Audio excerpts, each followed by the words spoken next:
We're honoured to now invite to the head table our chief guest for this morning, the President of CIPM Sri Lanka, Mr. Ken Wijayakumar. Our guest of honour, Chief Operating Officer, MAS Holdings Private Limited, Mr. Shakti Ranatunga. Honorary Secretary of CIPM, Colonel Saman Jayavikrama. The CEO of CIPM, Mr. UAC Obesekara. Vice President of CIPM, Mr. Priyantha Ranasinghe. We'd also like to invite the Chairperson of the Standing Committee on National HR Data Hub with Research and Development Capabilities and the Co-Chair of the Research Symposium, Professor Arosha Adhikaram, and the Co-Chair of the Research Symposium, Dr. Dilanjani Veeratunga.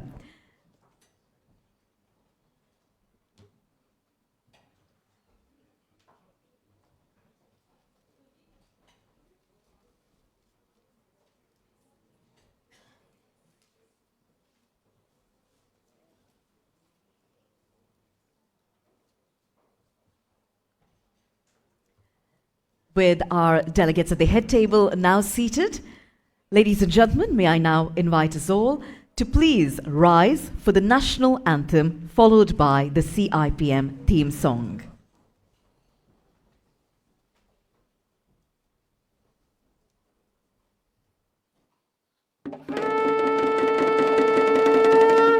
Sri Lanka Mata, Apa Sri Lanka, Namo Namo Namo Namo Mata.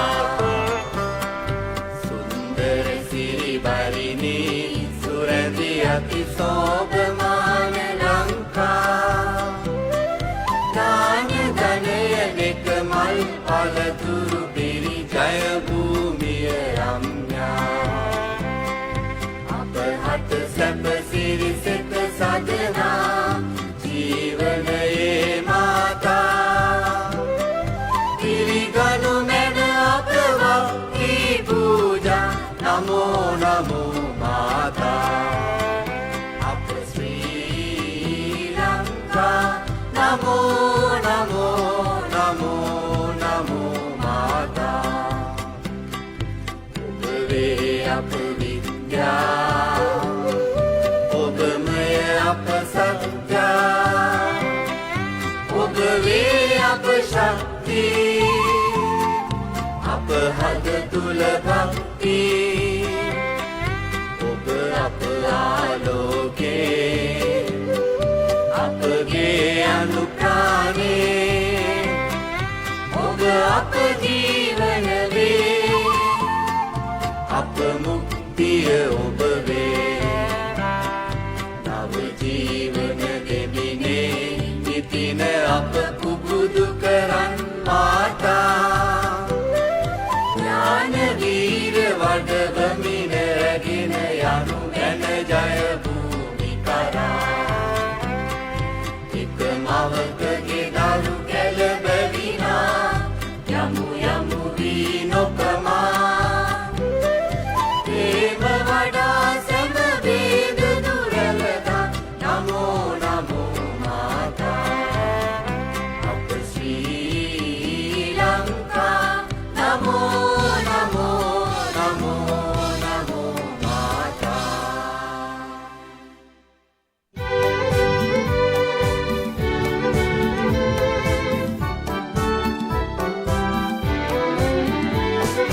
मानव संपद अगतंपत कर सकल देशयम जय नमन अभिमानयकिन इतरियतम यन CIPM समदा मुरदिन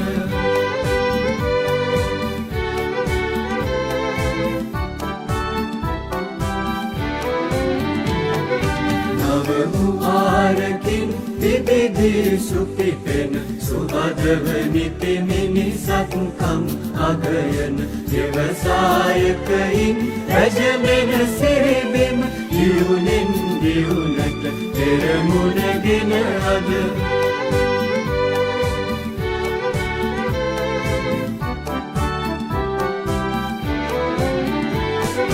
Sadambarayin Sihipat Kara පැතියෙන් දිරිදෙන හැමනිති අනදිසේවයෙන් ලොවගෙනනාපි අදත් හෙටත් සැමදා වැජබෙමු අපි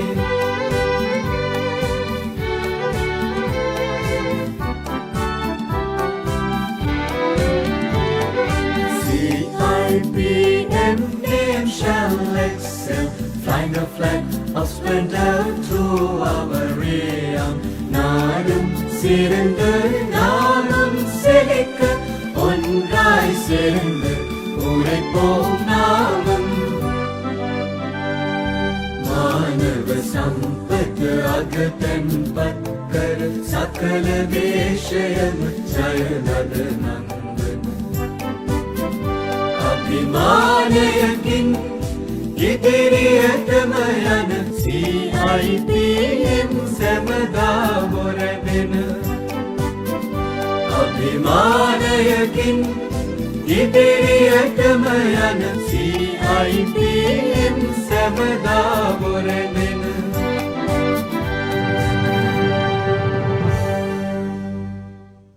Thank you, ladies and gentlemen. You may please take your seats now.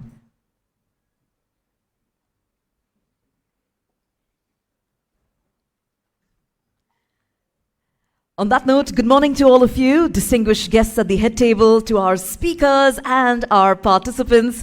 A very warm welcome to the inauguration ceremony of the 8th CIPM International Research Symposium 2024, proudly organized by the Chartered Institute of Personnel Management, Sri Lanka. Ladies and gentlemen, it's an honor to have all of you joining us today for what promises to be a highly enriching event.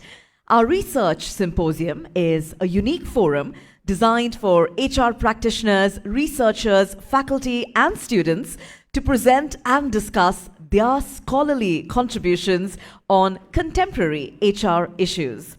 Our aim with this symposium is to disseminate as well as to recognize impactful research findings that will shape the future of HR management. Now, the theme, as you can see, for this year's symposium is Nurturing the Human Element, Redefining HRM in a Rapidly Changing World. As all of you will agree, when we navigate through all of the changes taking place in our environment, this theme highlights the importance of focusing on human aspects of our organizations, redefining HRM to meet the challenges as well as opportunities. Our symposium today is conducted in a hybrid format, and this ensures wide accessibility as well as participation. And additionally, we're happy to say we will be selecting the best paper from each track, recognizing outstanding contributions to the field of HR. Now, if you thought it's only going to be about presentations today, well, you are mistaken, because amidst all of this, we are also going to be having some fun. I'm very excited to announce we have an incredibly exciting competition, and that's going to be happening on TikTok. Yes, that's right, ladies and gentlemen. As we commence with our inauguration ceremony, I want to tell you all about the TikTok competition taking place throughout the course of the symposium. Now, we'd like to encourage all of you, especially the TikTok users here, to create and edit videos based on the symposium today. And we have 4 topics for you to choose from. You can submit your entries in all the topics if you like.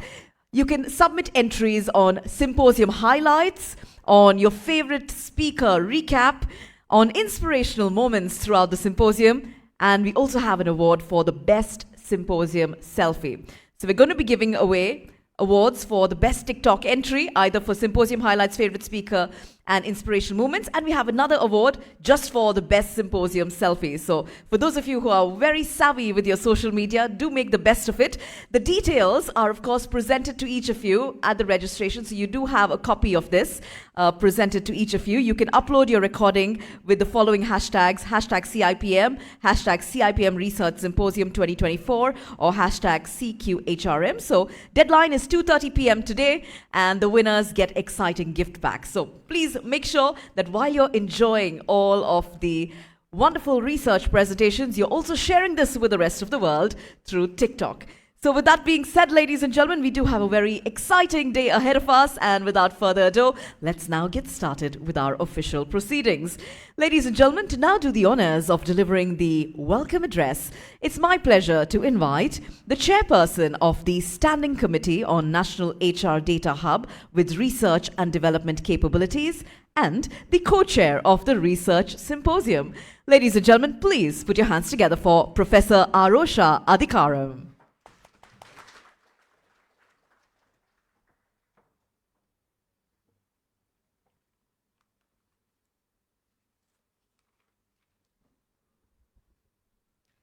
Good morning, everyone.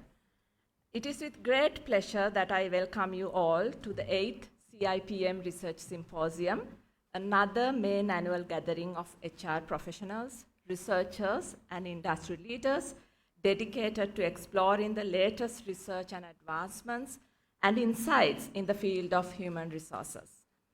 First and foremost, I would like to extend my heartfelt gratitude to each and every one of you for being here today. Your presence underscores the importance of our collective mission to advance HR practices through research, innovation, and collaboration. Generally, we see academics or researchers and practitioners being limited to their own silos and keeping to their own boundaries, rarely gathering insights from one another. We wanted CIPM Annual Research Symposium to break that practice and create a platform for both researchers and practitioners to get together. After all, research is not something only the academia or the researchers do. It is a main part of the practitioners as well to specially inform their decisions at the workplace. So with that in mind, we've made sure that even the tracks are co-chaired by an academic and a practitioner. Hence, it is such a pleasure to see a diverse group of individuals from various sectors being registered for today's symposium, all united by a shared passion for human resources. Our conference theme this year, Nature in the Human Element, reflects the dynamic and evolving nature of our field. In today's rapidly changing world, the role of HR has never been more critical. From navigating the complexities of changing work settings and digital transformation to fostering diversity, equity, and inclusion, HR professionals are at the forefront of shaping the future of work. This symposium, therefore, is an opportunity for us to learn from one another and to envision the future of human resources together. I'm confident that the sessions and discussions we have planned will provide valuable insights and spark meaningful dialogue.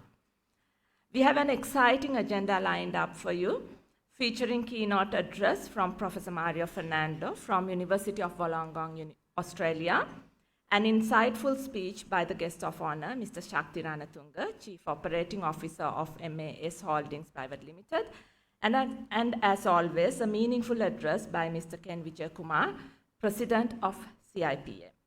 In addition, you will get to listen to insightful and impactful research findings related to different areas in HRM under 8 tracks. We have 87 papers being presented today.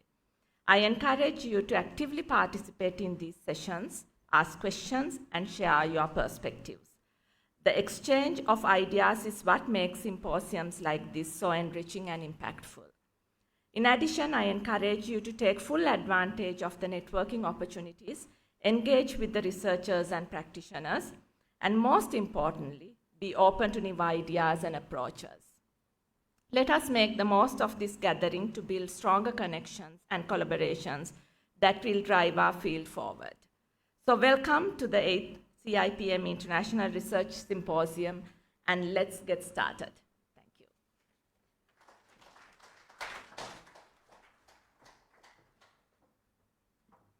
Thank you very much to Professor Arosha Adhikaram for setting the tone for our symposium by giving us a great insight into all of the value and learning that awaits us over the course of this wonderful and educational day.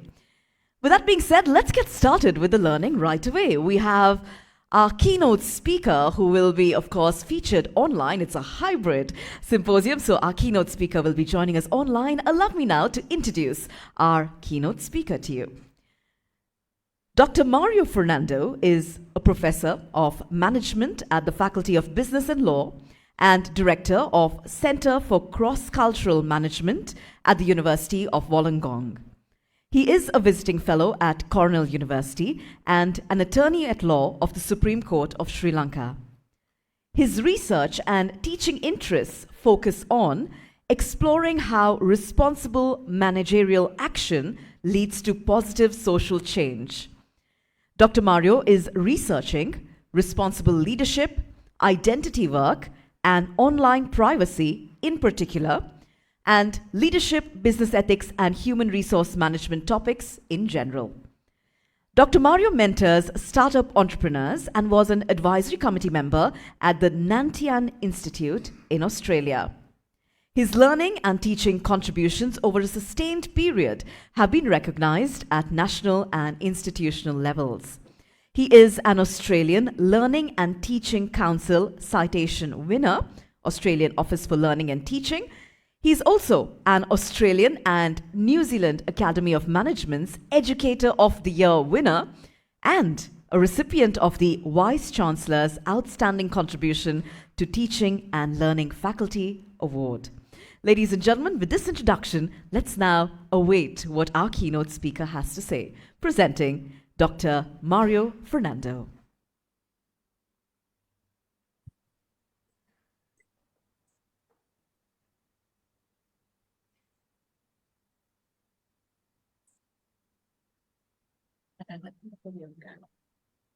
Distinguished guests and attendees, it is truly a humbling experience for me to address you today at the 8th Chartered Institute of Personal Management International Research Symposium.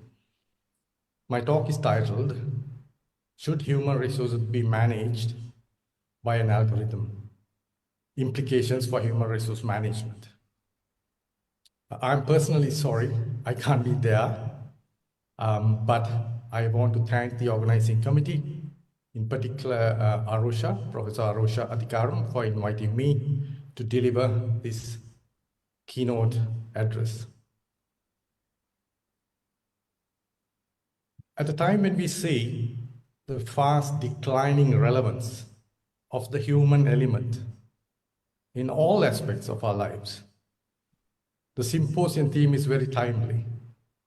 Nurturing the human element, redefining HRM in a rapidly changing world. A lot has happened to my country of birth since I left it more than 2 decades ago. For example, I never expected to learn that the highest court of the land in Sri Lanka would hold that senior public and political figures violated public trust and breach the country's constitution by mishandling the economy. I also never expected to hear that a foreign national could hold a parliamentary seat for over 4 years until challenged in court. These and other similar events in Sri Lanka made me feel very sad. I have been blessed to have benefited from free education in Sri Lanka, a Mahapolo scholarship, free health, and most importantly, the vital ingredients that make up who I am today. My overseas life experiences are only the topping on a cake that was made in Sri Lanka. All these unfortunate events point to the sad deterioration of the human element. Respect for others. I will touch on this and hopefully some key points that are relevant to you today. So my speech is organized around 3 key themes. First is the human resource management profession itself, or as it is fashionably called these days, people and culture. Here I would like to take you down memory lane about my experiences as a group human resource manager in Sri Lanka, to draw on some of the developments in the field. The second is the relevance of technology in HRM or human resource management, now and into the future. Lastly, as human resources management or P&C professionals or people and culture professionals do not operate in a vacuum, what is our role in the social, political, and economic times that we live in? Right, let's get to the first point. Where are we with the human resource management profession? This takes me back to over 20 years ago when I was a group human resource manager. At the time, the group had over 30 subsidiaries and over 3,500 employees. I was with the group for over 10 years as its human resource manager, or at the time as the director. The country's first private electronic media channels were set up during my time. Recruiting creative and fresh talent for the newly formed Yes FM, Sirius FM, and Shakti FM was a major challenge. Here I'm not talking about the jobs not seen outside the state-owned public sector media organizations. These jobs included program directors, news anchors, radio DJs, studio technicians, and sound engineers, etc. Experienced talent was only available from the public sector, namely the Sri Lanka Broadcasting Corporation. We opted to recruit young creative talent that had the potential for training. If not available, we hired experienced professionals from overseas. I'm happy to see some have actually settled down here in Sri Lanka and are still heard around in the airwaves. Some of those trained local talent are now very well-established radio and TV personalities in the country. So that was my little bit of nostalgia, if you like, and my recruitment story. Have you faced anything similar where you don't have experienced talent in the local market? What did you do? How can artificial intelligence or AI help? Can it help? We'll get into that a little later. But I have to tell another story as well regarding data management at the time. This is 20 years back again. Same group. It was clear that the group human resource management processes at the time needed to be updated from the old physical hard copy based file data management system. So we had this typical Manila file personal data management system. The task fell on me to introduce a group human resource management information system that integrated the entire human resource management function across all subsidiaries and factories in the group.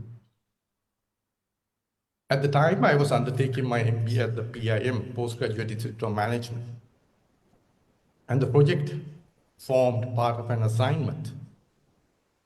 It was a critical time for human resource management at the time. Years before, it is called people and culture. And almost 2 decades later, we are at another critical juncture, integrating artificial intelligence into the human resource management process. But is it a good thing? If it is it good for whom? If it is bad for whom? And why? This is where I take you to my second point, technology and human resource management. AI, or artificial intelligence, is used in many HR functions, including hiring and recruitment, workforce planning, and training and development, etc. And tools like ChatGPT provide employees with instant information access. So, what I did was, I actually wanted to see how an AI tool like ChatGPT behaves. And I asked it to write an open-ended text of around 500 words. I told it to keep the language simple and concise and to focus on what AI thinks of the human resource management process of selection and hiring, training, promotion, and firing of humans. I further prompted it to focus on the importance of considering the business context with weak regulation, high corruption, economic hardship, high religiosity, and collectivism. Right. It created its title for the piece, The Human Element in AI's Perspective. Very close to our symposium theme, indeed.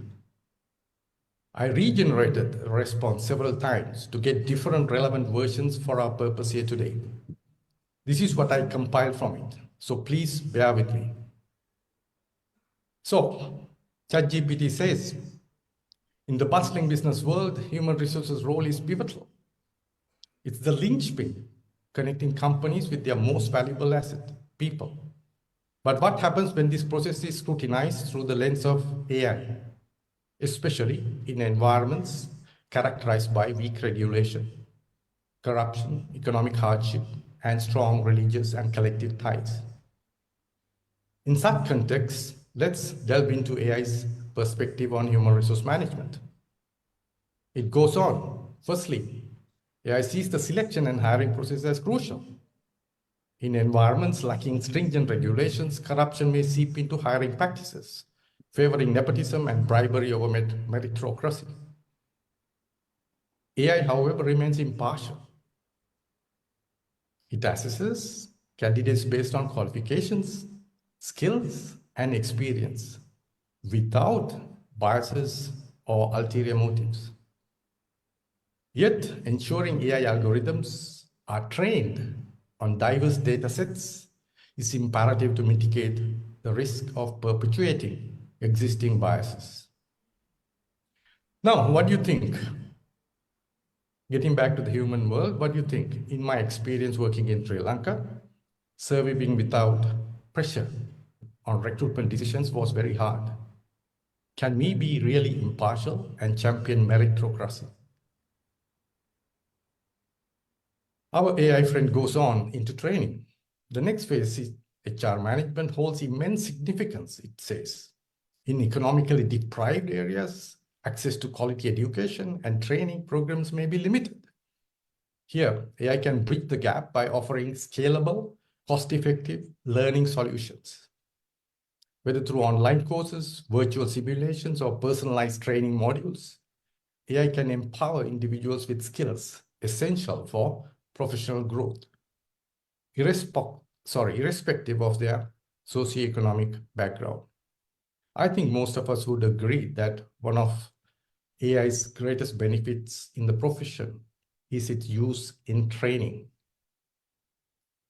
The algorithm goes on into promotion here. Promotion is where competence should shine, but in environments rife with corruption, it's often about who you know rather than what you know. AI advocates for transparency and fairness.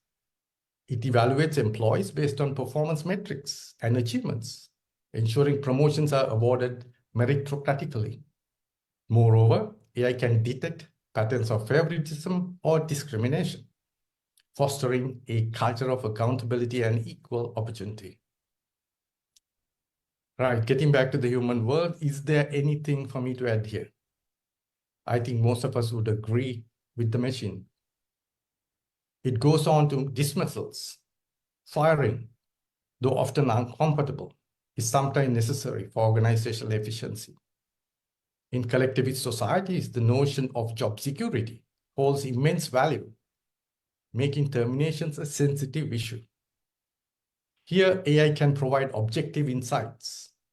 By analyzing performance data and adherence to company policies, AI can recommend terminations impartially, mitigating the influence of personal relationships or social pressures.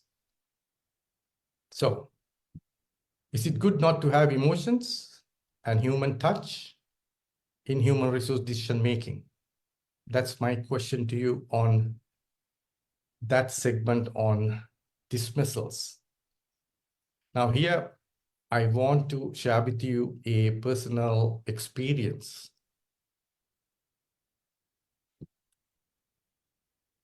In the 1990s and in my 20s, unmarried and armed with a Bachelor of Commerce and as an attorney at law, I actually signed off on my very first termination.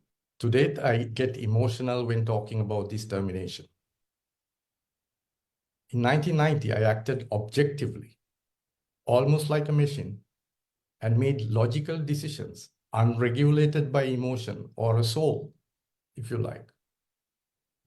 The employee was a single mother of 3. She got caught at the security at the main gate for stealing a soap wrapping sheet. It was 6 months into my first job. I took the group human resources manual, which was the algorithm for human resources at the time, and applied the law to the letter like a machine. Due process was followed. The inquiring officer obviously found her guilty, and I had to recommend the decision to my boss. I recommended summary dismissal, ignoring that for more than a decade or so, a factory employee, she has had no prior warnings, not even a verbal warning on a physical file, a very rare occurrence in our context at the time. I ignored any mitigating circumstances that could have been recommended. I didn't even discuss such options with my boss. I processed and acted like a machine, and I'm still paying the price for it emotionally. It can be a soul-crushing process going through terminations and redundancies. Machines can remove emotional and psychological labor costs in terminations and decision-making. It is better for the individual and the organization that way. Our AI friend, goes on. However, despite AI's potential benefits, there are ethical considerations to be looked into. AI must tread carefully in highly religious societies where values and beliefs intertwine with daily life. Cultural sensitivities regarding privacy, consent, and autonomy must be respected. Additionally, human oversight should always complement AI-driven decisions, upholding ethical guidelines and preserving human dignity.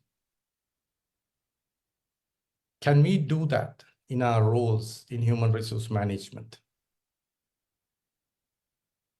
Note that it doesn't say employees and culture. It's about people and culture in this newly labeled profession of ours. So this leads me to the last point of my talk today. Is there a role for us as human resource management or people and culture professionals in today's social, political, and economic environment? Do we, as the managers of human resources at work, where some employees spend a significant portion of their lives, do we owe a duty to influence the employees' attitudes towards other humans? I'm posing this question in the context of the fast declining role of human connection and values in society. This aspect was actually highlighted by a senior leader in Sri Lanka when I was doing an interview on business leadership. He said, workplaces reflect what happens in a larger social context. Research conducted in Sri Lanka on senior executives by others also show that businesses are challenged due to the issues in the political system. Senior executives identified terms such as in that study, cutting corners, passing the ball, short-term thinking, or even bypassing processes as being associated with unethical leadership behaviors relating to fraud and nepotism. Once external unethical cultural norms become too powerful and are embedded in people's daily lives, how can we ensure those dark traits do not infiltrate the organization? In a hybrid workplace, where do we draw the line? Take corruption, for example. It is a significant concern in Sri Lanka. It is so pervasive that, according to research, most people expect others to be corrupt, leading other non-corrupt people to engage in corruption. It is becoming normalized. Researchers call it a collective action problem. Can we make the organizational culture devoid of the dark traits existing in the external environment? Is it possible? It's not impossible, but that's where we could contribute positively to social change through our responsible human resource management roles. During the pandemic with lockdowns, we all experienced the importance of human connection. Connecting with others is important for us, is healthy for us, and actually makes us live complete lives. So, be the change, I say. Walk the talk, I say, and make the place better for our children and future generations. We can do a bit of civic consciousness by trying to influence the people we work with to respect others. Even termination can be done preserving the dignity of others. It can be done respectfully by looking the person in the eye and explaining why this has to be this way authentically. Individually and collectively, the change could be significant over time. So, to conclude, I leave the answer to my question posed in my title of this talk to you.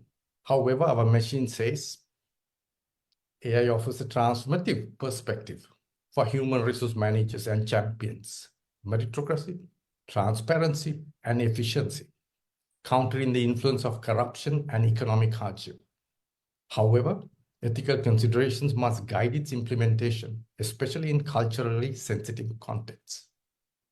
Ultimately, the synergy between AI and human judgment holds the key to fostering inclusive, equitable workplaces and where talent thrives and organizations prosper. Right, getting back to the human world, this human will have to say lastly that as we should when integrating AI into decision making, humans will have a say. We humans should remember that AI algorithms are only as unbiased as the data they are developed on. So, if there's anything for you today, the core of my takeaway is that we need to work on ourselves. If we are good, want our machines to do the right thing, our machines will be good to us as well. Thank you very much, and I hope you have a productive and enjoying symposium. Thank you.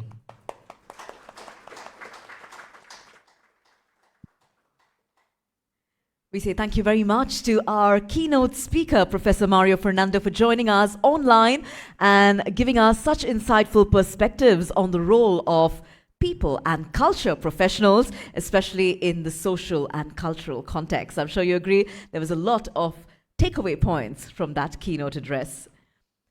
With that being said, ladies and gentlemen, it's now time for us to move into a very important highlight on our inauguration ceremony agenda, and that is the launch of the Research Symposium proceedings.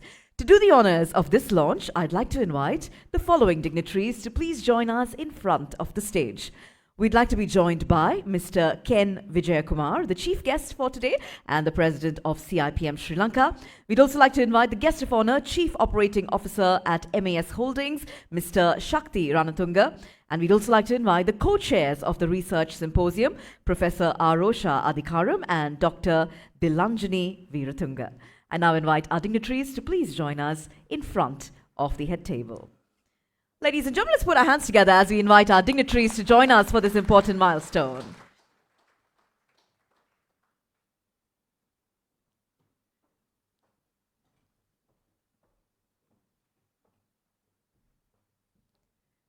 So we are about to launch the Research Symposium proceedings.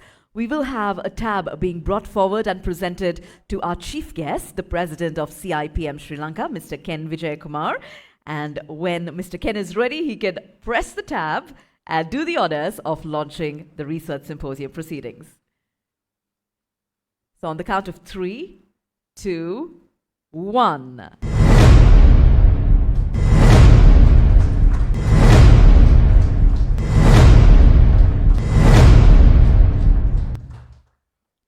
There we have it, ladies and gentlemen. That is the Research Symposium proceedings on screen for you.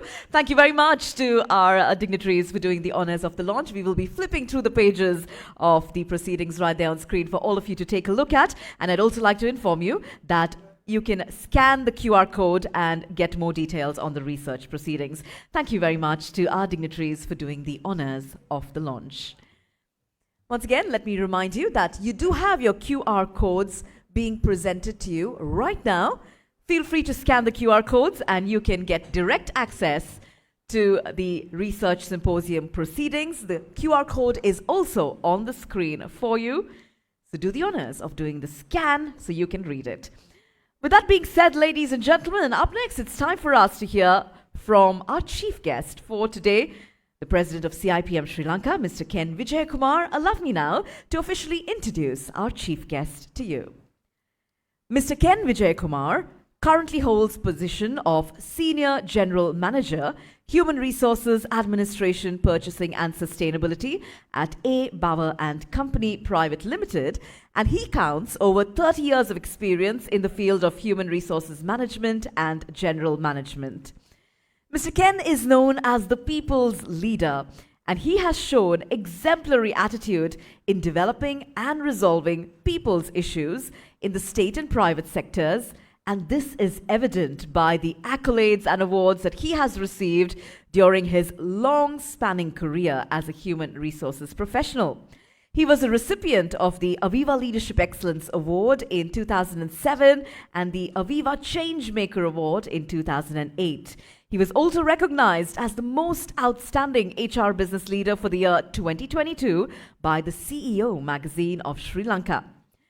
Mr. Ken Vijayakumar started his career as a management trainee in 1985 at Janata Estates Development Board. Thereafter, he has held managerial and senior managerial positions in Lankem Ceylon Limited, Vatawala Plantations, MAS Holdings, Keels Plantations, Lanka Equities, Brandix, WNS Aviva, Delmage Forsyth, and Waters Edge Limited. Further, he has also held a regional head of HR position in Malaysia for Good Hope Asia Holdings, managing diverse people from various parts of the world. He is also a senior faculty member of the Chartered Institute of Personnel Management since 2008. He's an alumnus of the University of Peradeniya and has obtained a Bachelor's of Arts qualification and a postgraduate diploma in management from the Postgraduate Institute of Management. He is a chartered fellow member of CIPM Sri Lanka, the current president of CIPM Sri Lanka, and he has been serving in the CIPM Executive Council for the last 7 years continuously. Ladies and gentlemen, with this introduction, let's now welcome our chief guest to address the gathering. Please put your hands together for Mr. Ken Vijayakumar.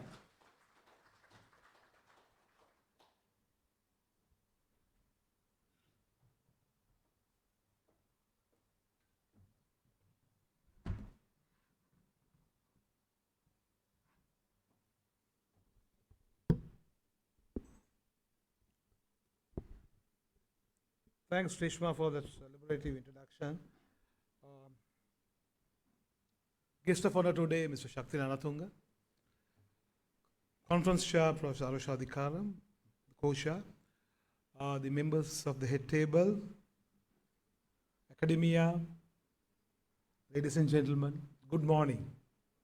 It gives me great pleasure today to be the chief guest for the 8th International Research Symposium of CIPM. Actually, happy to see, I think the venue is almost full, and that's what we wanted. You know, CIPM, we had a humble beginning 63 years ago, but now to see, you know, we are holding International Research Symposium at this magnitude. I was told that, you know, we have around 90 papers being submitted, will be discussed today.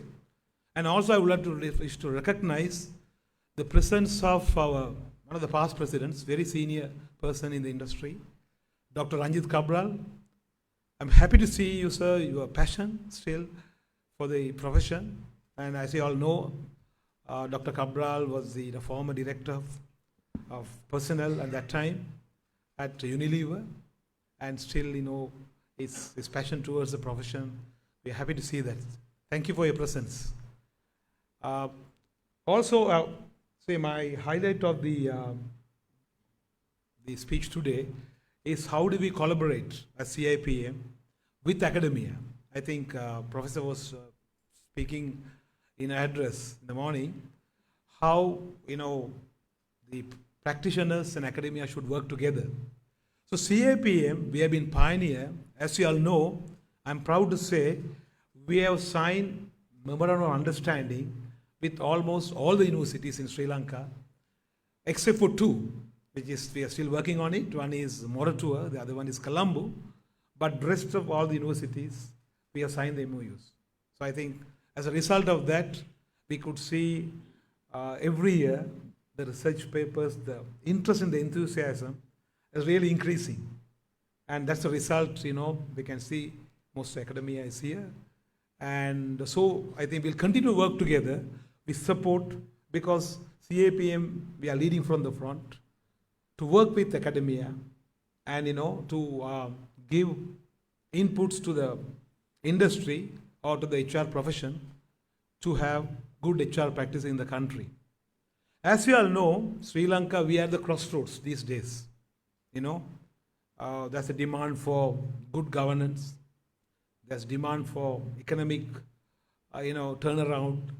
So how do we, as human resource professionals, we contribute? Especially, you would have seen the success during the COVID. Actually, many business leaders, CEOs, I'm sure Shakti will agree with me, the contribution by the HR professionals during the COVID-19, how they worked hard, to protect the workforce as well as the business. How actually most HR people, they took the risk of their own lives in order to protect the workforce. They went and visited them. They had some of the HR professionals, they are running the quarantine centers in their own companies. And they were, arranging for vaccination and various other type of inputs by, looking after the employee protection in order to look after the business. So our HR professionals have been very resilient in contributing to the country's economy throughout. Even during the economic crisis, as you all know, the disposable income of the professionals has fairly reduced by the proposed or the currently implemented tax system.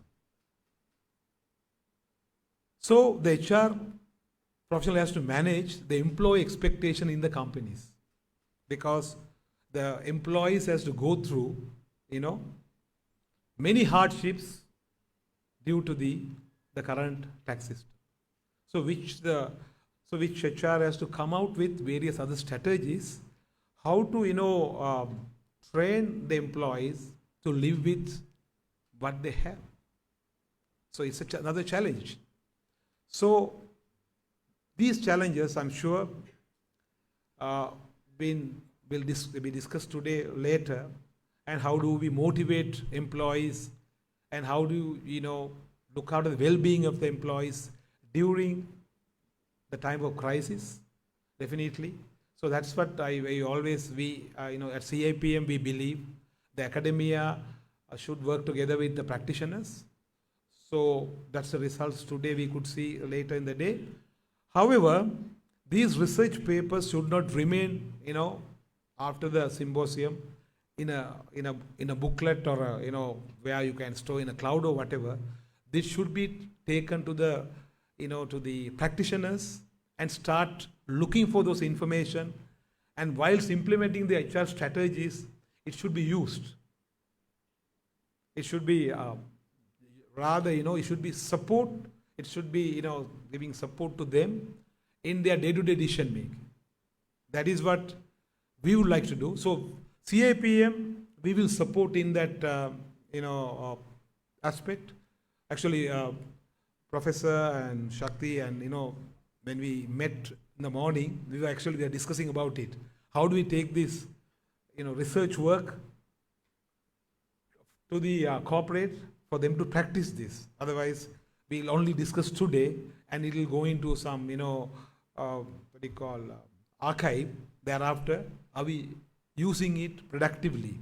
So what my, or at CIPM, we would like is, to take this to the next level, to use these papers in a productive manner. As you all know, at CIPM, we have done, we started a research with Dr. Indika and Dr. Yasoda on how was Sri Lankan leadership during the historical time, because at that time we were very successful. And there are history about, we were exporting rice to China and we had the best irrigation system. We had the best, building, maybe the architecture.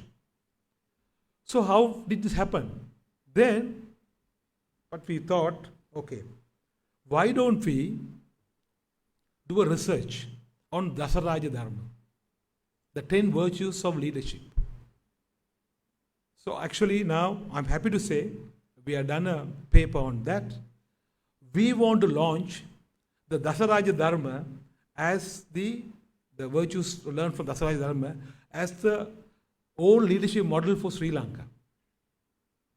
If it can work for 2,500 years ago, why can't it work now? Because if you look at all these Western leadership theories, spiritual leadership, servant leadership, transactional leadership, transformational leadership, if you look at even the ESG, the environmental sustainable goals, etc., or sustainable governance, all these were discussed in Dasaraja Dharma about 2,500 years ago. Even the Western world is talking about it now. So what we are planning, based on these 10 virtues, we want to prepare a leadership curriculum and will be launched by CIPM to train our leaders based on the inspiration on the 10 virtues. So actually we are launching the initial work on that on the 11th. I think we invited all the past president and the fellow members. Thereafter, academia can get involved with us in teaching and taking this leadership model not only from CIPM, even the universities, and even we can teach that model to the government administration side, even the politicians, maybe the, whoever they want. So that is what our, flagship project for CIPM, to work with academia, to do something constructive for this country. So with that, I wish to thank Professor Arosha, who is in our council as the chairman for the Data Hub and the Research Committee, and the co-chair, Dr. Dalanjali, and all of you for your hard work to putting this up, this 8th Research Symposium. I can see that, they have almost worked over a year. So that's the result we can see today. So thank you, Professor Arosha, again, for a wonderful and excellent Research Symposium. And I thank the CIPM staff and Director of Professional Academic Affairs, Mr. Veeratunga, Kamani, our Manager Research, and the committee, and the members of the Research Committee, the academia who's got involved for this excellent conference, the Research Symposium rather. And I wish you all success, and thank you.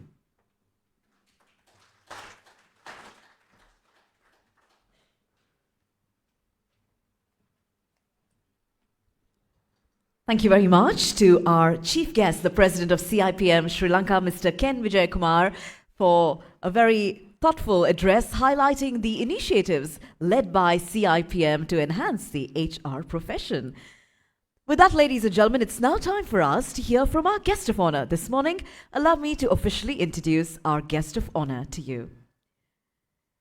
Our guest of honor is Mr. Shakti Ranatunga, the Chief Operating Officer at MAS Holdings. As the COO of MAS, Mr. Shakti focuses on driving synergies and operational excellence across the group. He's also a member of the MAS Holdings Apparel Board and the MAS Innovation Leadership Team. Prior to his current role, he took on the mantle of Group Turnaround Officer from January 2019 to May 2021. He provided guidance and direction to over 1,500 projects across 14 divisions with the objective of enhancing the MAS bottom line. He also held the post of Group HR Director, overseeing HR and talent management for MAS. In his 21-year tenure at MAS, Mr. Shakti has also held senior positions in merchandising, logistics, and supply chain. He's an alumnus of the Tuck Executive Program at Dartmouth College, Boston, USA. He has attended executive development programs carried out by INSEAD, along with several leadership programs by Doug Adams and Dave Ulrich. He holds an MBA from the Postgraduate Institute of Management, a BA specializing in economics and modern languages from the University of California, and he's also a graduate from the Chartered Institute of Marketing. With this introduction, ladies and gentlemen, it's now our privilege to hear from our guest of honor. Let's put our hands together as we welcome Mr. Shakti Ranatunga.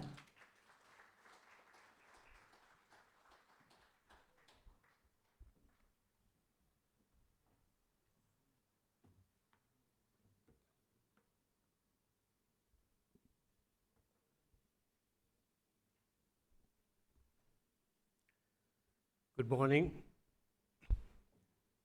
members of the head table, distinguished guests, presentees of research papers today, and my dear friends in the audience. I'm quite humbled at this invitation to speak at this symposium. And in the morning, I was telling the Professor Arosha and the team that the audience probably knows a lot more on this topic than I do, and I'm really at a loss to see what more value I can add to this forum. Of course, Dr. Cabral, I was a 19-year-old executive at Merchant Bank when you were the head of HR for that group, for the bank. And having you in this audience is now doubly, putting pressure on me to say something meaningful. I'll try my best. So with that, ladies and gentlemen, I will try and share with you some little thoughts and experiences I have had from a practical and a practitioner's perspective. Rewriting the rules. In doing this, let me first move on to the evolution of my industry, right? And how it has evolved. The industry in Sri Lanka or in globally has been, give me 1 minute. I'm going to get my presentation because it's too small.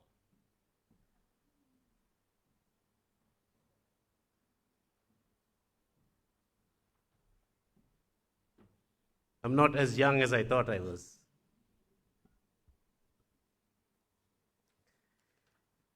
The dynamism in the industry,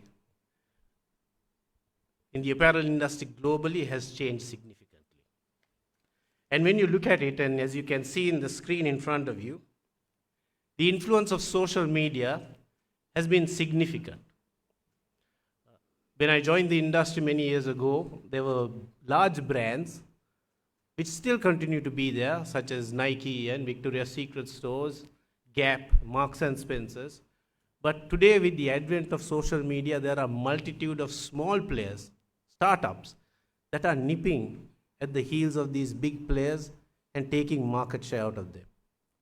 And more importantly, today we have influencer brands such as Kim Kardashian with Skims, who in their presence in Instagram have created brands and are building billion-dollar brands just by their presence on Instagram.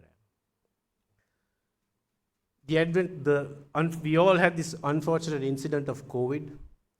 Before, we all have heard this term about the world is our village, right?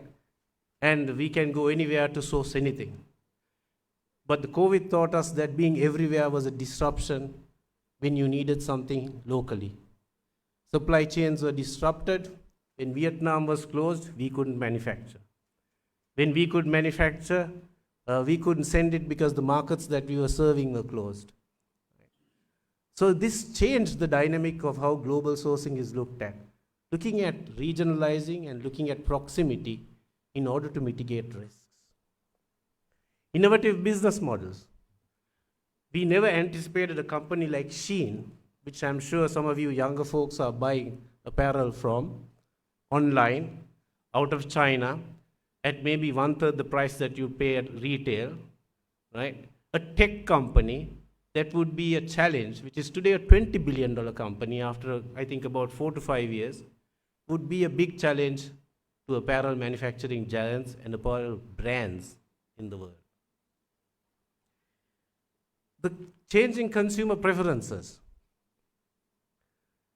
Yesterday, consumer went to the marketplace and bought a brand, were loyal to a brand, and would pay a premium to buy from that brand. Today, that loyalty has changed. Today, the younger consumer is looking at, is this a purposeful organization? What is their sustainability footprint? Are they socially conscious? Or is it only a bottom line focused organization before they buy from a particular brand? And therefore, they have become brand agnostic in some instances. Technology advancements. I think the keynote speaker articulated very well, and I don't think I can add anything more to what he has said in terms of how technology is transforming our business. Our business was historically known as a labor-intensive industry, a suitcase industry, if I may, where cheap labor was the driving force. 6 months ago, I was in China. Chinese labor is at $1,500 a month, labor cost. And that challenge has pushed them to fully automate or semi-automate what we are calling a labor-intensive industry. When I went there with our chairman, Mahesh Amalian, I looked at it and we had a discussion and I said, Mahesh, this industry is not transforming, it is transformed. In China, I saw the future of our industry. The finished goods was fully automated. There was not a single worker in the finished goods. Everything was handled by robots, AGVs, scanning systems, right? Wrapped, palleted, and loaded to a truck without a single intervention from a human being. Right? Cultural and social influences. These are significantly impacting us today.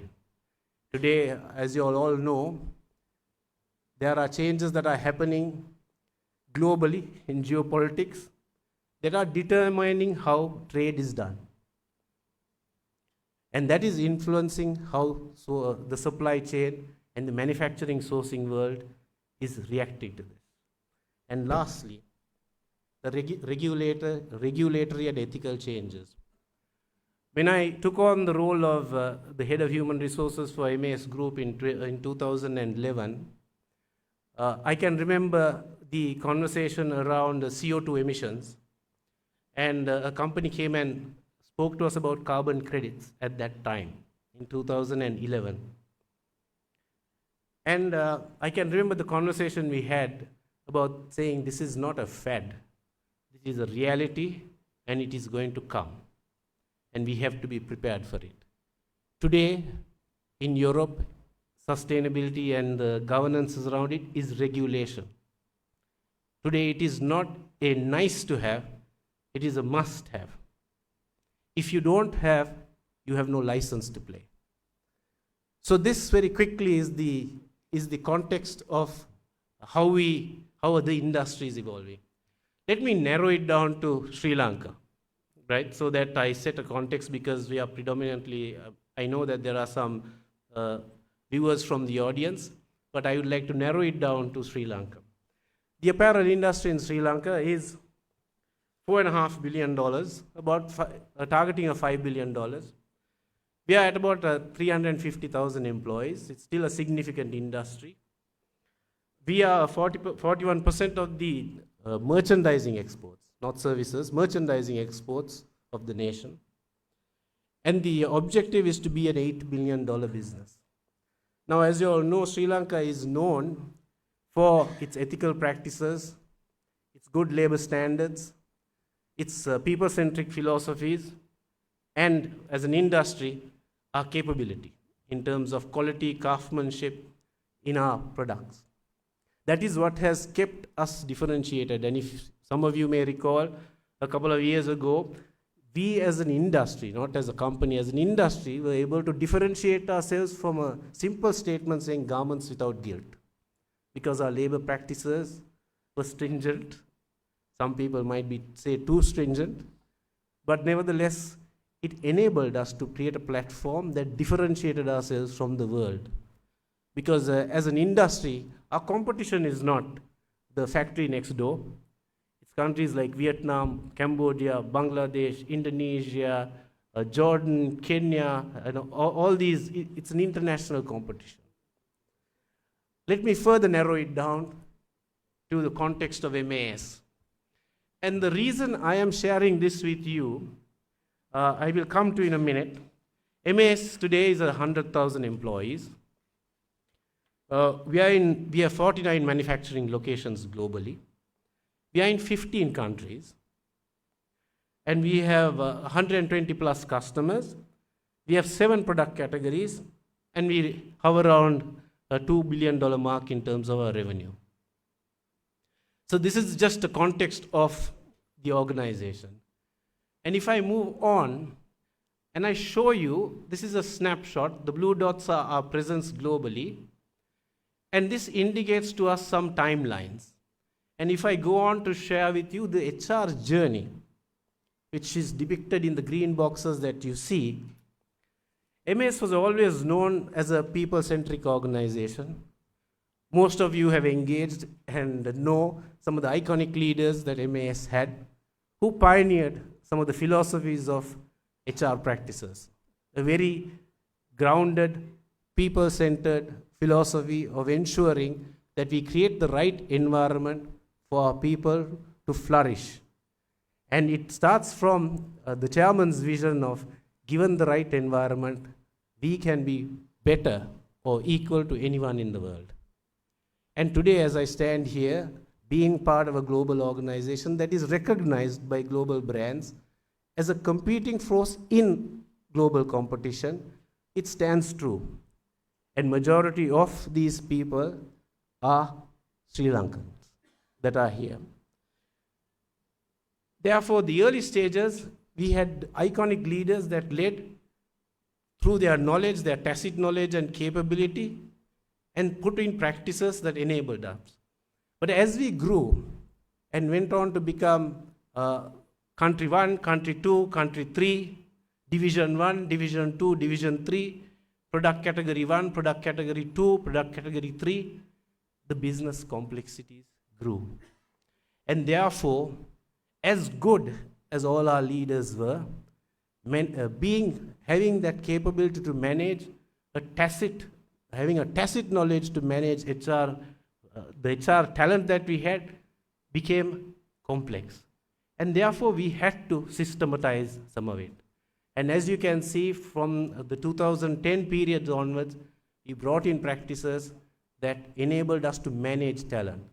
Performance management systems, career management systems, succession planning systems, compensation solutions, right?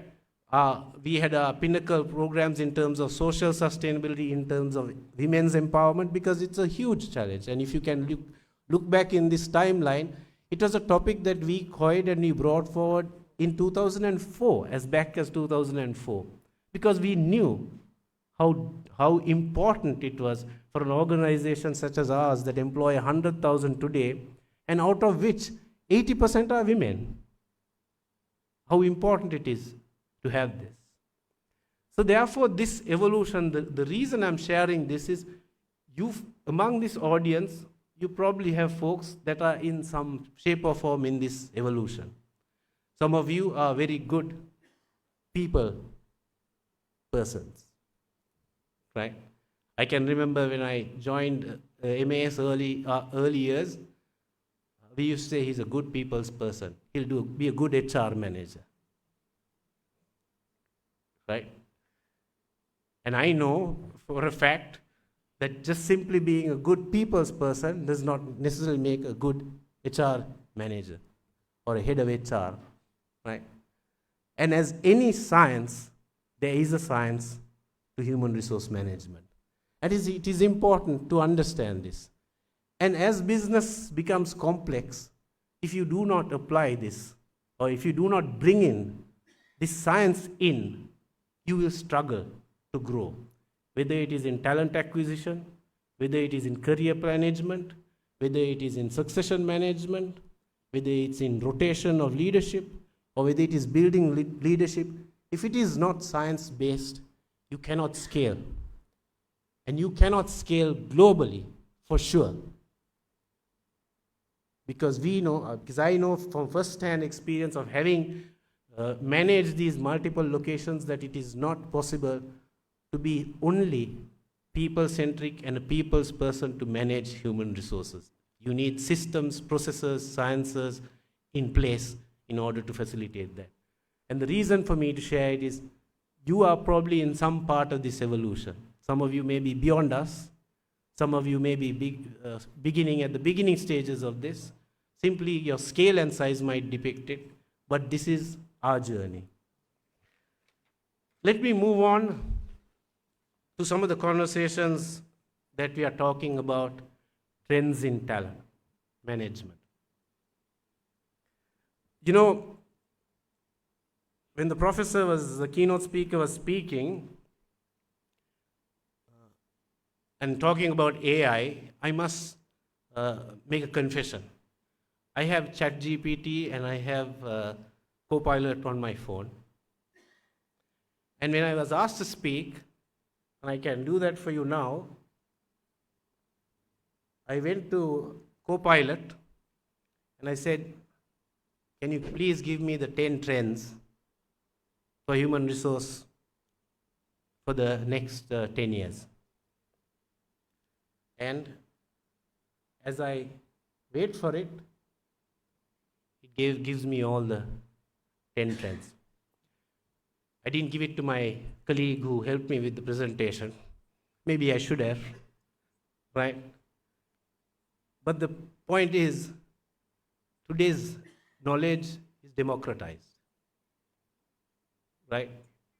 And therefore, it made my task even more difficult to share what is it that I can really share. When somebody says, give me the 10 trends. 5 years ago, 6 years ago, Dave Ulrich, they were gurus. Wow.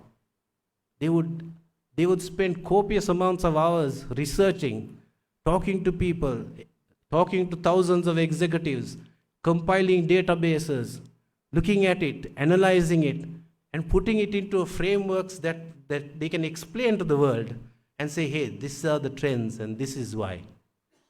Today, in a press of a button, you can get the reasons as to why this trend is happening, where it's happening, how it's happening, what are the probable causes of it, right? And possibly the likelihood of it playing through. And this is the power that we can see today, not only with AI, because AI was more data and the numerical based, whereas Gen AI, which now broad bases it, which goes beyond.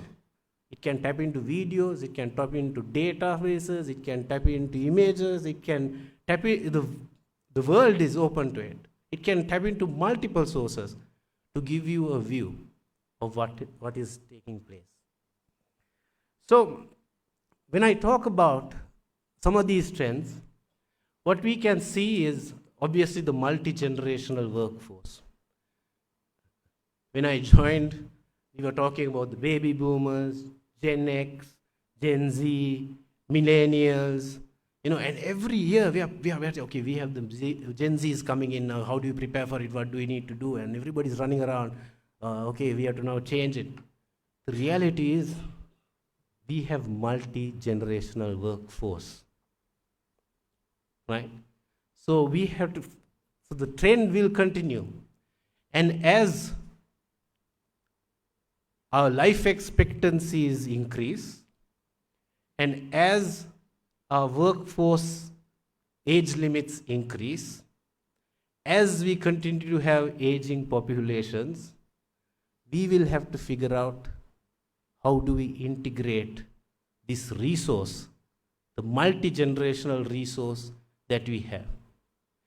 How do we integrate what I call intelligence and know-how and wisdom?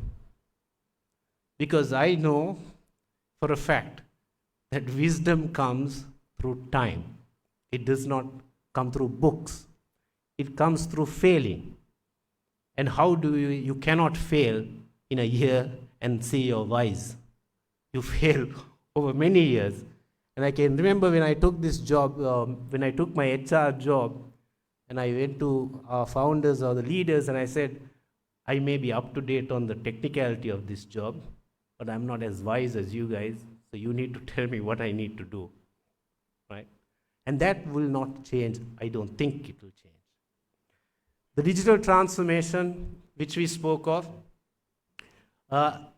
is a big one. It's a big one. Like I just demonstrated to you, AI, generative AI, automation are things that are here to stay. We can either be frightened of it, or we can figure out how we are going to embrace it and make the best use of it. In a recent forum that I was in,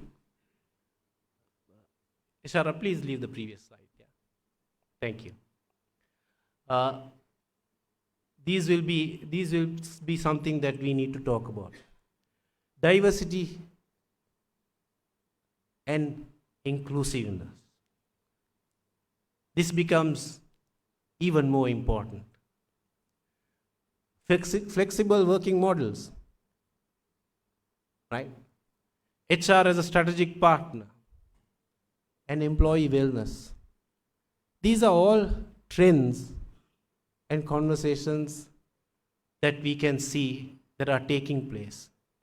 I'm in no way saying that talent management and talent acquisition and talent management systems are outdated. These become hygiene on which these new trends need to be built on. It is of no value to talk about diversity and inclusion if you don't have systems and processes that are transparent, merit-based, right, and fact-based. And you can't do that by simply doing things tacitly. Due to time, I will pick on just 3 things. First, we spoke a little, is our digital transformation or digital influence. I see 2 parts in this. One is how the digital transformation is impacting business. And the second part is how digital transformation is impacting our people practices. It's two parts. Today, our designers are doing prototypes, 3D prototypes, which is eliminating the requirement for us to do physical samples and send them to the customer. We used to do physical samples, ship them, courier it, 3 days to go, 3 days to come, another couple of days for the customer to give feedback. So 5 days to 10 days before we get a feedback on a garment. Today, it's virtual. It's prototyped. There is a person on the other end. They are looking at the prototype and saying, yeah, this looks good, adjust this. And it is not only the shape and form, but it's also the texture.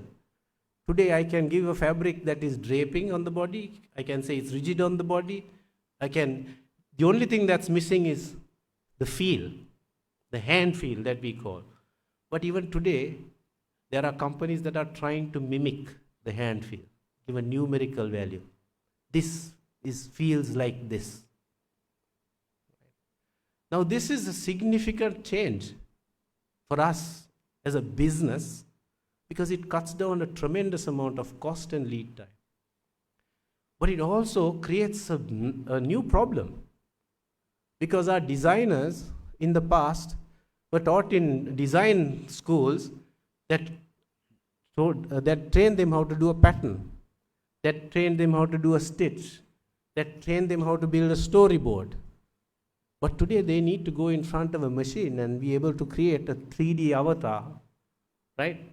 And use a software and give numerical values and have this created. New set of skills that are required for this. We are going through a digital transformation right now. We are trying to figure out who would be the best team member to be on a particular line if this product is.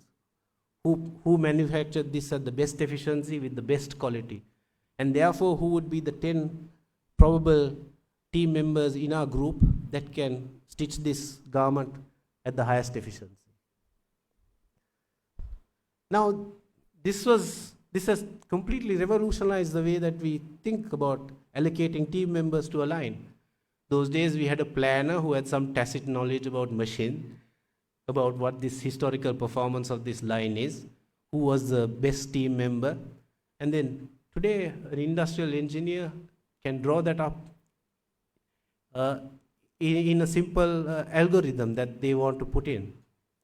It is not as easy, but it is in progress. Today we are looking at material flow coming in and the probable date in terms of disruption to our manufacturing. So the historical production executive who was on the line, who had to physically manage the output from the production, has today been able to look at data, analyze data, and make decisions based on the assumptions that are pushed to him. We are building what is called OCAP reports, the probable actions to take if this occurs. It's almost democratizing the tacit knowledge of an experienced supervisor or manufacturing person. But the capability is required for them to understand the problem. It doesn't still take away the capability to do problem solving, because it does not tell you what is it. If you have identify the proper problem, you can go and look at what the probable root cause is. I'm not going to talk to you about the implications of the AI and generative AI and automation on HR. I think all of you all have experienced that. Today, our HR functions in terms of recruitment and screening is done as a business outsourced process. It's not outsourced, but outsourced within MAS. And they run their screening and tests on bots. I don't agree always that it is right, but it is done, right? Our learning and development material is online in real time, developed and updated as we speak. Our career pathing and maps are mapped based on what your historical performance is and what your preferences are. And it is a self-managed process, as opposed to a time when we needed mentors and sponsors to ensure career progress. Let me move on to the next topic that I want to talk about. Diversity, equity, and inclusion. I shared with you that in 2004 we started this journey as a women's empowered organization, empowering the women that we have. 20 years later, we have 20% of our management at women, one board member at our holdings board, one women leader in our holdings board, and 2 in our apparel board. Now, in no way am I trying to be boastful. It is actually the reverse. It is woefully short of our aspiration. But these are real trends and directions that we see in our market. Why? Let me go back to our consumer. Today, the consumer is demanding that of the brands that they buy from. Are they organizations that value equality in gender, ethnicity, and sexual orientation? Is there no discrimination? Is it transparent? Do everyone have the equal right, irrespective of their preferences?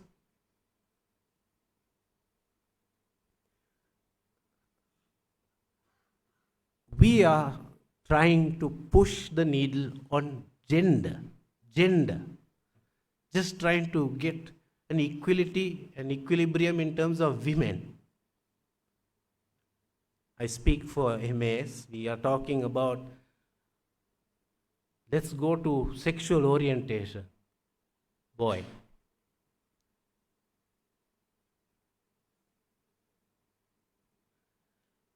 Is that hand in heart something that we give enough thought to? Because the reality is there is a thing called a diversity bonus. But it won't come naturally.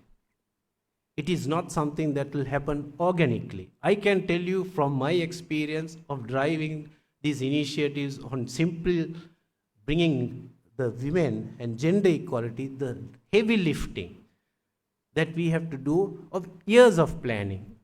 The numbers that I just shared with you was a plan that we had for over 7 years of ensuring that we had the right numbers at the entry level, that we had right numbers at the middle level, that we built the right competencies, gave them the right exposure, so they had an equal chance when it came to being positioned.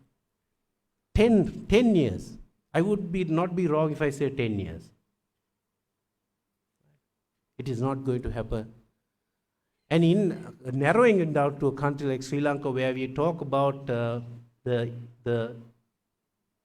simply talking about a gender equality, I must confess, talking about sexual orientation, I will leave that, and the diversity that you can bring into the organization, I will leave that to you to be the best judge of it.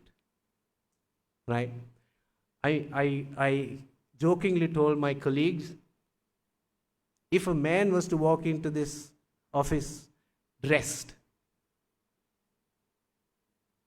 in women's clothing as his preference, what would your reaction be? What would our reaction be? These are practical realities that we cannot ignore. And therefore, we have to be intentful. And the last topic that I'd like to talk about is flexible working models. We worked on these flexi models for many years. I can remember again talking about our roles in flexible models. Okay, they have a front end or customer interface executives who could very easily work from home. They could work from home because it didn't require them to be at office. They could connect on the phone with the customers. But we had the manufacturing folks. There was no way you can work remotely, manufacturing. And we were frightened to say, if we let the custom interface guys go home and work, the manufacturing guys will be up in arms and they'll be like, how can they go? What about us? Aren't we human? Shouldn't we have the same equality? So these challenges are realistic. Of course, COVID forced our hand. We had no choice. When in my introduction, we were spoken about my role running 1,400 odd initiatives. At one point, we had to do that from home, connecting online. And we did drive it. I can remember one of the consultants that were working with us, me sharing with her and saying, no, we have to go to the plant, we have to see it live, that's how we learn. So I went to the plant with her, so she came with me, then my teams, all the teams are showing this is what's happening. They showed me graphs on the wall, paper, written, and they said, and then at the end she asked me, but you could have done this at the office, no? Because it's still paper on the wall, yeah, I'm sure they could have done it. So then I said, no, so I had to make a story because I had to make an argument, which I failed. But that is the reality. But today it has forced. Of course, there is a downside to it. I have also engaged with leaders and of large brands who have said, my innovation business has been impacted severely by this work from home. Because there is no meeting of minds, there is no debate. They come for meetings, go through the agenda, and they go back to their life. There is no discussion in the corridor. There is no informal discussions. There is no chats about what's possible. What are you doing? Oh, how can it impact me? Right? And personally, I can tell you, I have also had some experience. Because in the past, when I used to walk the corridors or when I used to walk in the office, I met young people and young teams, and I said, what are you doing? Okay, I'm doing this. Oh, great. What's your background? Then we have a chat and then say, okay, great. What are you doing?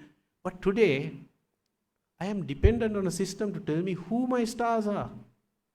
In the past, I walked the corridors, I went to the plant and I saw who my stars were. Right? Because they were engaged, I was engaged, they had an opportunity to present because we were physically there, they were opportunity to share. Today, at a meeting, it is the department head that presents. Sometimes the younger folks will present or they are not visible, the camera is not on, you don't even know who they are. These are practical realities of identifying capable talent that may slip your net simply today because it's a flexible work. So we have to be realistic and practical about it. I hope I have not overshot my time. I have just the last one to wrap up the key takeaways.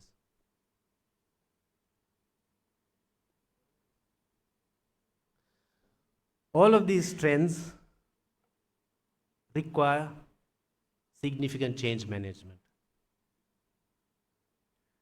Having done several change managers, whether it was in management in HR, within its business transformation that we just spoke about, or being part of the digital transformation that we are on right now, it requires significant changes. Going in from analog with multi-generational cultures is not easy. It needs to be managed. Although I can talk to ChatGPT, I can't switch 4,500 people and expect them to be digital tomorrow. I have to take them through the journey and I have to make them learn.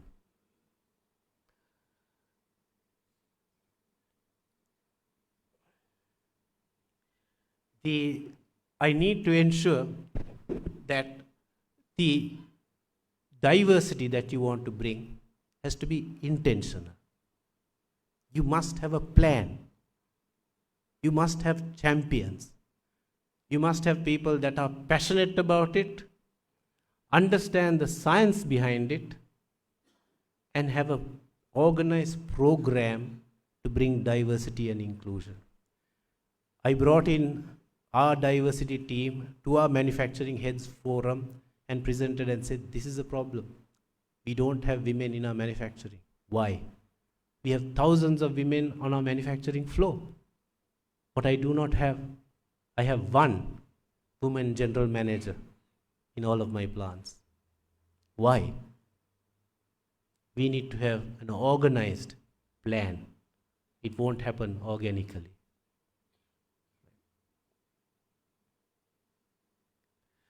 I think the last one is intent of continuously checking and adjusting. All of these plans need continuous check and adjust. Because the world that we are in is changing at a very rapid pace. I recall, and I'm sure some of you have seen this clip of a Singaporean member of parliament coming and presenting to the Singapore parliament saying, members of the parliament, last year I was here and I told you all that possibly artificial intelligence is a 3-year journey. In 3 years we will see the impact of it and we have to be prepared.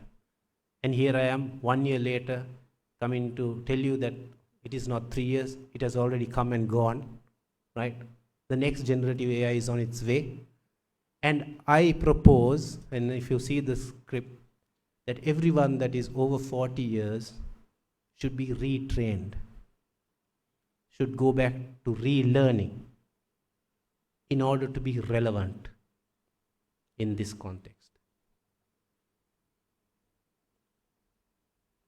So these are the takeaways that I will leave with you. There is one thing that I agree with the keynote speaker, which I had written down. It was a note that one of the role models that I have in my life told me when I was appointed as the head of HR or the head of human resources. He held my shoulder and he said, Shakti, do you know the main thing in human resources? Then I looked at him and said, what is it? He said, it's human. Human. With that, thank you very much. And I appreciate all of you listening to me. Thank you.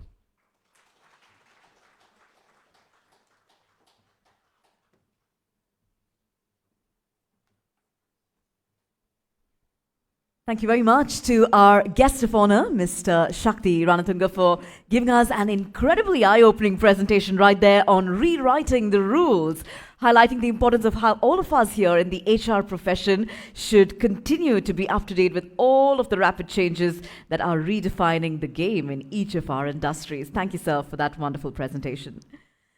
With that, ladies and gentlemen, it's now time for us to move into the presentation of tokens of appreciation to a few distinguished dignitaries in our midst as we thank them on behalf of CIPM for their time, their presence, and their contribution today. So to do the honors of presenting these tokens, I'd like to invite the following officials to please join us in front of the stage. We'd like to invite Mr. Ken Vijayakumar, the President of CIPM Sri Lanka, Vice President Mr. Priyantha Ranasinghe, Honorary Secretary Colonel Saman Jayavikrama, Honorary Treasurer Mr. Priyankara Senviratna, and we'd also like to invite the CEO Mr. UAC Obesekara on behalf of CIPM to please join us in front of the stage to be our presentation party for the tokens of appreciation.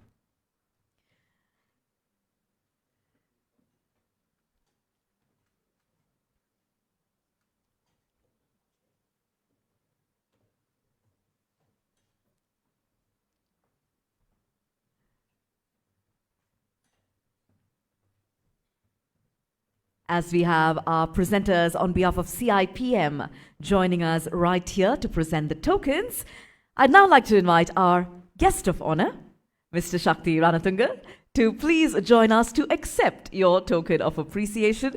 We, of course, highly value the time, the wisdom, as well as the thought-provoking perspectives that our guest of honor shared with us. So let's put our hands together, ladies and gentlemen, for Mr. Shakti Ranatunga, the Chief Operating Officer at MAS Holdings, for giving us an incredible presentation on rewriting the rules. Put your hands together one more time, ladies and gentlemen, our guest of honor, Mr. Shakti Ranatunga. And as we thank our guest of honor, we've also, of course, have to thank our chief guest. Our chief guest is also, of course, the president of CIPM Sri Lanka. We have a token of appreciation coming to Mr. Ken Vijayakumar. Let's put our hands together, ladies and gentlemen, as we appreciate our chief guest for this morning, Mr. Ken Vijayakumar. Thank you for sharing your time and presence with us. Next up, we would like to thank Professor Arosha Adhikaram. Madam, we'd like to invite you to join us. We thank you for being the chairperson of the standing committee. We invite our dignitaries to please remain to present the token of appreciation to the chairperson of the standing committee of National HR Data Hub with research and development capabilities, also the co-chair of the Research Symposium. That's Professor Arosha Adhikaram for you. Let's put our hands together one more time, ladies and gentlemen. Let's appreciate all of her incredible contribution.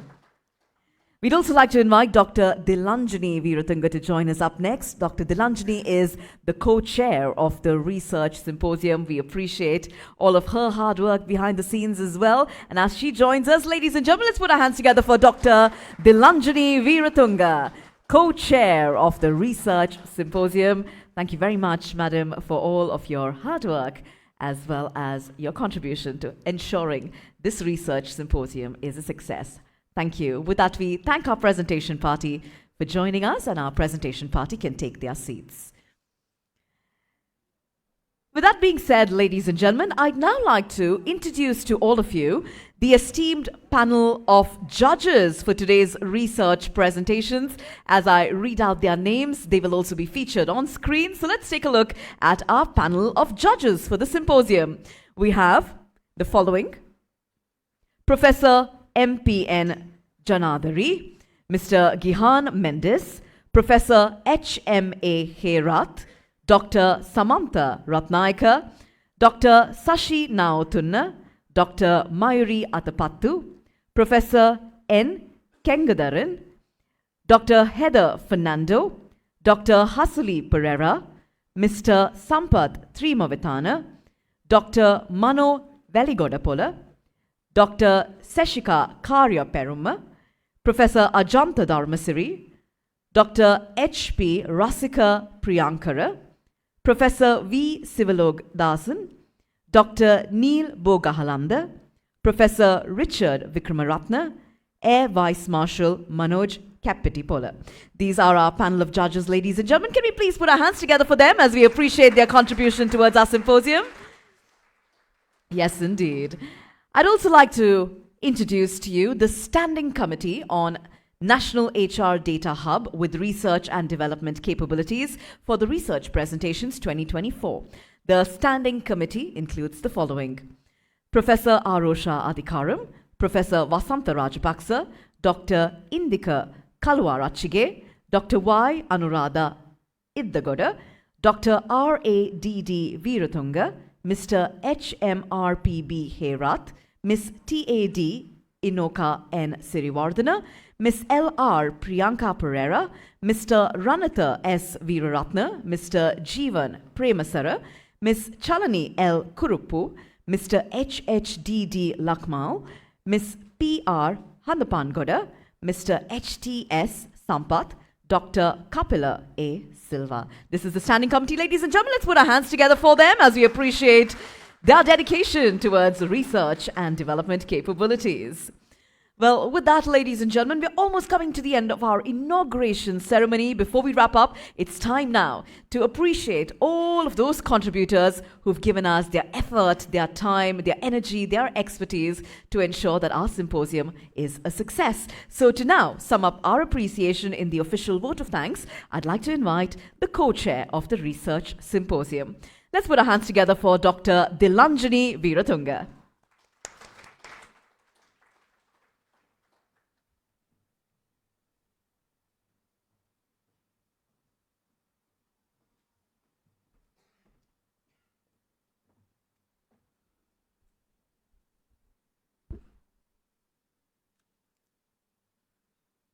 Good morning to all of you, respected ladies and gentlemen.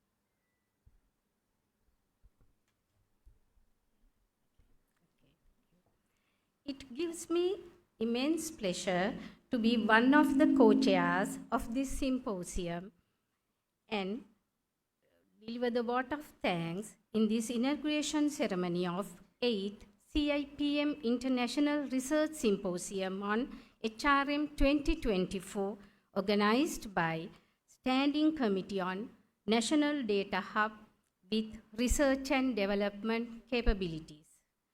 On behalf of the Research Committee, I would like to extend my heartfelt gratitude to our distinguished keynote speaker, Professor Mario Fernando, Professor of Management at the University of Wollongong, Australia. Thank you very much for your valuable speech at this symposium, which gave deep insights and revealed some interesting facts. Next, I would like to express my gratitude to our guest of honor, Mr. Shakti Ranatunga, Chief Operating Officer at Mars Holdings.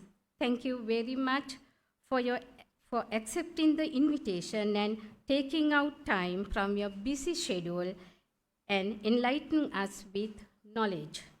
And also I wish to thank Mr. Sanjeeva Gunawardana, Director EB Creasy and Company PLC, for accepting our invitation and being present here today. I take this opportunity to thank Mr. Ken Vijayakumar, President of CIPM, and members of the Executive Council.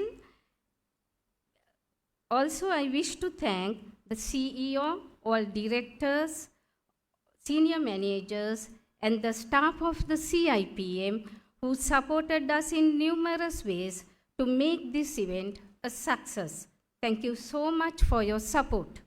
I also convey my heartfelt thanks to the members of the review panel, chairs, co-chairs of technical sessions, the moderator and the panelists of the panel discussion, and paper presenters and active participations.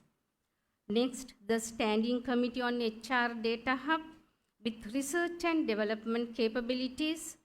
We worked as a team.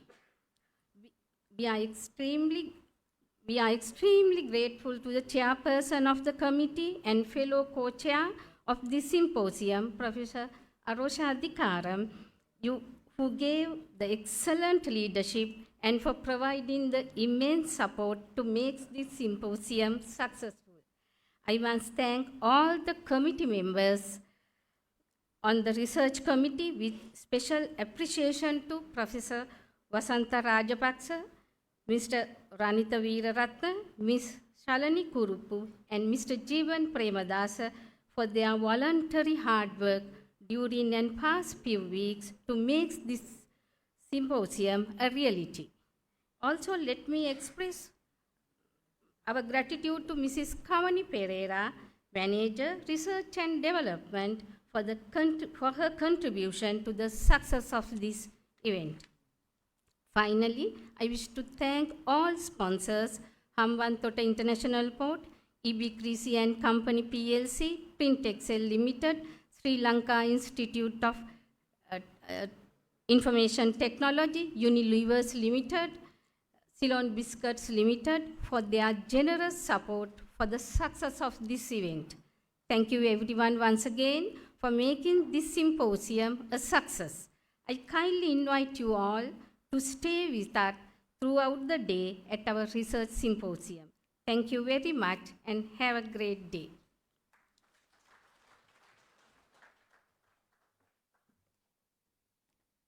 Thank you very much to Dr. Dilanjani Veeratunga for your warm words of appreciation. Ladies and gentlemen, before we wrap up the inauguration ceremony, we do have a few special announcements that we would like you to pay attention to, and they are as follows. Once again, we'd like to remind you all about the TikTok competition happening. The deadline for this is at 2:30 p.m. Remember that we are expecting your entries in the following 4 topics: symposium highlights, favorite speaker recap, inspirational moments, best symposium selfie. The details of the TikTok competition have been provided to you with your kits at the registration counter, so feel free to go ahead, and it's right there on screen as well. We'd also like to inform all of you that refreshments are ready in the canteen on the first floor, And this is for presenters and attendees. Once again, this is refreshments in the canteen. Presenters for today, you are requested to be at your presentation venue on time. The venues are clearly marked in the program guide, which has been given to you at the registration. We start our presentations at 11:15.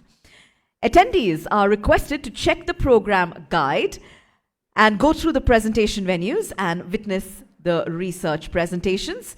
We also have another announcement for the research paper presenters. Please do attend the plenary session that will be held in the evening.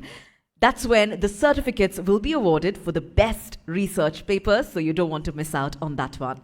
We also have special thanks in order going to Ceylon Biscuits Limited and Unilever Sri Lanka. We say thank you to them for providing us with gift packs for today. So with that being said, ladies and gentlemen, we look forward to having all of you joining us back at 11:15 after the tea break. Thank you for joining us at the inauguration, and I look forward to a valuable discussion and ideas emerging from this symposium. Thank you, ladies and gentlemen, and please enjoy the rest of your day.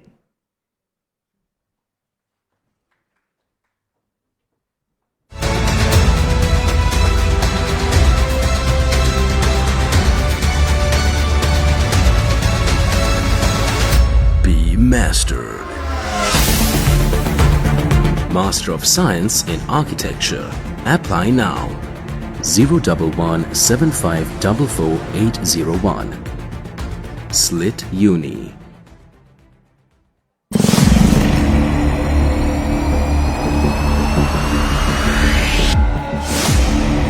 Master. Master of Science in Information Technology, Information Management, Information Systems, Cybersecurity, Enterprise Application Development. Apply now. 011-754-4801. Faculty of Graduate Studies, Slit Uni.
කතරගමට නම් යන්නේ මහත්තයාට ගිය හැකි. මගටවත්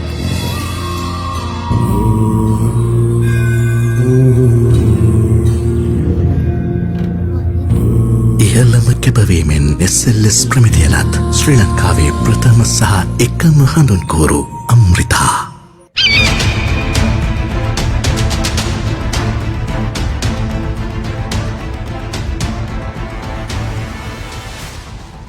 Be mastered. Master of Business Administration. Apply now. 076 497 1716. Faculty of Graduate Studies. Slit Uni.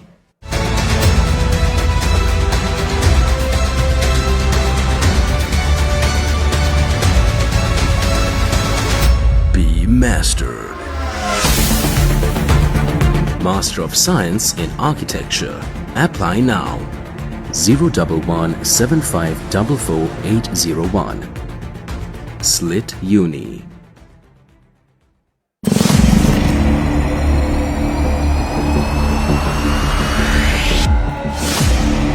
Master. Master of Science in Information Technology, Information Management, Information Systems, Cybersecurity, Enterprise Application Development. Apply now. 011 754 4801. Faculty of Graduate Studies. Slit Uni.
කතරගමට නම් යන්නේ මහත්තයාට ගිය හැකි.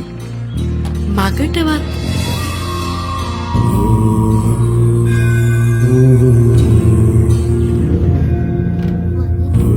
ඉහළම කැපවීමෙන් SLS ප්‍රමිතියලත් ශ්‍රී ලංකාවේ ප්‍රථම සහ එකම හඳුන්කෝරු අම්රිතා.